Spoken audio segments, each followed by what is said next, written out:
If we look at PPI for the month of May, up 0.4, up 0.4. That is definitely a bit of a surprise. And on core ex-food energy, it's down 0.1.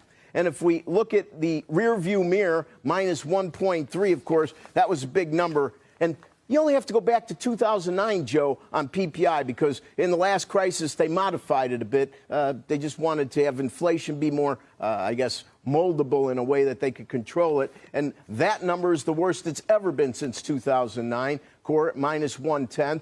And there are some revisions now coming out to continuing claims, by the way. So it now stands on initial at 1.897. There was a bit of a delay there, so it moved actually a bit higher. And on continuing claims, it also is revised to 21.268 million, so that's a bit of a drop considering the last numbers. Of course, this week's numbers are lower. Now, let's go to the year-over-year on PPI, shall we? Year-over-year, minus 0.8. Year-over-year core, up 0.3. So this data is pretty much a surprise on the upside for PPI, at least on headline and on initial claims. 10th week lower should give the market some reprieve, of course. And definitely we did, I think, suffer at the expense of, you could call it maybe more realistic.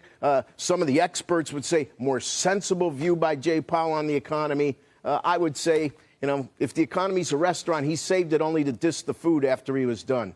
Becky, back to you. Hey, Rick, let me just clarify something. PPI up 0.4%. When you strip out food and energy, it's actually down 0.1%. We know energy prices weren't a lot higher, but we do know food prices skyrocketed. So is that kind of telling us that this is food prices, and that's been the big issue?